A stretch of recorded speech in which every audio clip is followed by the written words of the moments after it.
Shalom, saya Rev. Dr. Samuel Stangun MPD menyajikan makalah dengan nama pelajar Rev. Dr. Samuel Stangun MPD, nomor KAP pelajar 2865 72020 0120 211.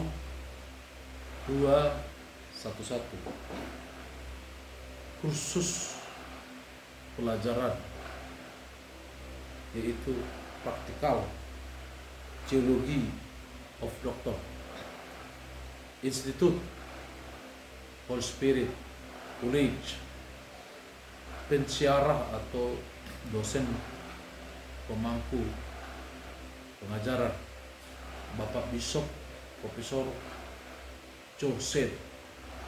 Nomor pelajaran Teologi Praktikal 107. Mata pelajaran Apostolik pertama. Saya akan menyajikan apostolik pertama ini ya dalam makalah saya. Di sana dikatakan mengenai kita harus memahami pengertian daripada apostolik itu sendiri. Pengertian apostolik dalam kehidupan gereja ya. Jika kalau pengertian apostolik ini dalam bahasa ya, dikatakan bahwa diartikan secara harfiah atau secara kebenarannya dalam kehidupan gereja, apostolik artinya adalah utusan ya. Bahwa di dalam gereja sifat penggambaran dalam utusan ini yang didirikan oleh Yesus Kristus sendiri. Ada empat ya sifat jenis utusan yang dimaksud di dalam Alkitab, ciri-ciri daripada utusan ini ataupun apostolik ini. Ada disebut apostolik 1, apostolik kudus, dan apostolik katolik, dan apostolik itu sendiri. Keempat terujuk pada empat aspek yang sangat hakiki dalam gereja. Persatuan ya, apostolik persatuan. Maksudnya tadi apostolik 1 artinya apostolik persatuan, apostolik para kaum kudus, apostolik kerasulan universal katolik, dan itu juga universal apostolik terakhir yaitu apostolik pengutusan secara umum. Dalam pengertian apostolik ini berasal dari bahasa Yunani namanya apostolos, yang disimpulkan adalah orang yang diutus ya. Dalam bahasa Indonesia terjemahan disebut rasul ya, apostol atau rasul. Bahasa Indonesia itu rasul ya, di mana rasul itu adalah utusan yang disuruh ya, penyuruh untuk menyampaikan pesan ya, untuk mempersatukan, memberi perintah, merangkul jemaat atau pribadi seorang pemuka ataupun gembala, hamba Tuhan atau apapun namanya, itu diberikan pesan utusan dari seorang rasul atau apostol ya. Yesus sendirilah yang mendirikan gereja.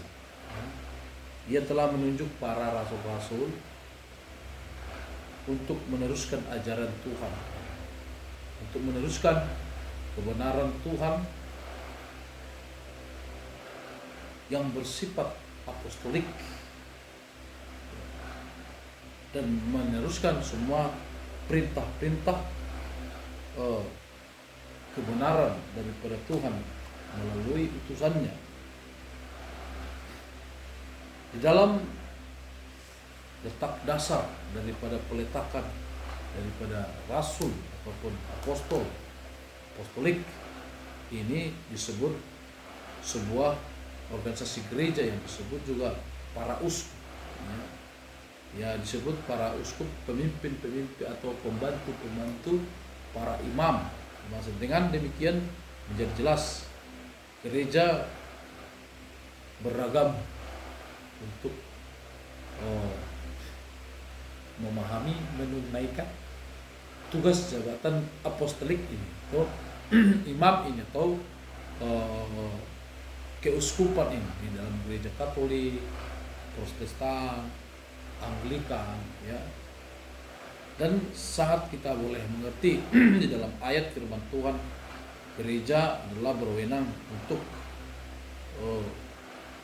menentukan para pemangku atau hamba Tuhan yang bersifat apostolik, ya, ataupun gereja kerasulan, ya, gereja rasuli, ya, yang merupakan cara pelayanan gereja Kristen yang diturunkan dari para rasul, suatu kesuksesan untuk keseimbangan di dalam pelayanan, ya.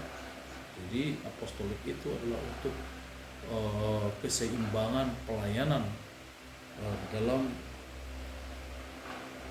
menerapkan pengajaran, ya, pengajaran daripada Tuhan Yesus Kristus. Apostolik atau rasuli merupakan cara di mana pelayanan gereja Kristen diturunkan, dan rangkaian ini sejak awal dipandang sebagai yang dilakukan oleh keuskupan ataupun dewan gereja, ya, yang menjadikan sebuah jabatan, ya, jabatan,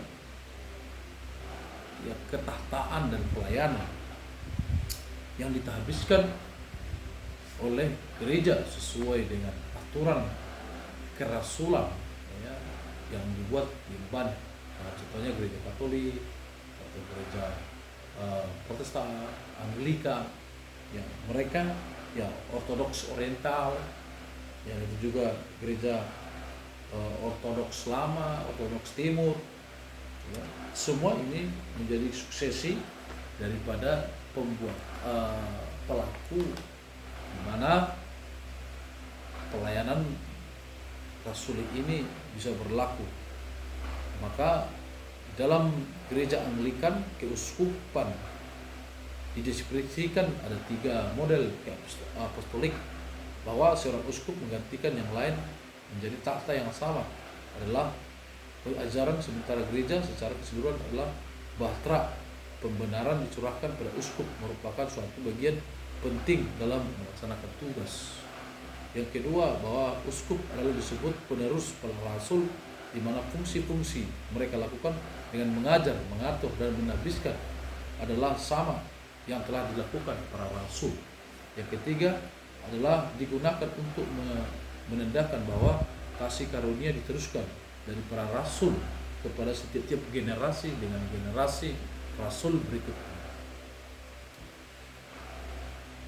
Bahwa ajaran daripada kerasulan ini di dalam zaman patriark awal ini memang menjadi suatu ajaran yang khusus untuk penata layanan diaken ataupun diakonia, bahwa di sana ada sistem-sistem eksegesia gereja, ya, yang akan meneruskan, mendirikan, membangun sebuah pelayanan oleh tubuh Kristus melalui ajaran tubuh Kristus yang menjadi pelayan perayaan-perayaan daripada utusan-utusan sakramen gereja untuk pertumbuhan. Dalam apostolik atau rasuli merupakan cara di mana pelayanan gereja Kristen, ya, dalam suatu keseimbangan yang biasa dihubungkan, diklaim, dilakukan melalui serangkaian organisasi keuskupan. Mereka berpegang kepada keuskupan itu, yang dimana seseorang, ya, seorang uskup yang akan digantikan ataupun diangkat menjadi suatu pelayan yang mendasar di dalam keuskupan keapostolikan. Dalam hal ini, pemahaman mula-mula tentang apostolik dipresentasikan sejak dahulu dari beragam gereja-gereja zaman dulu, bahwa keapostolikan ini adalah sistem suksesi dari gereja-gereja Anglikan, Katolik, dan Protestan. Itulah akan menjadi sebuah klik kata kunci daripada keapostolikan, ya, pembangunan pelayanan gereja yang akan dipilih menjadi tugas-tugas keapostolikan atau kerasulan, ya, kerasulan di dalam memulai sebuah gereja yang rasuli.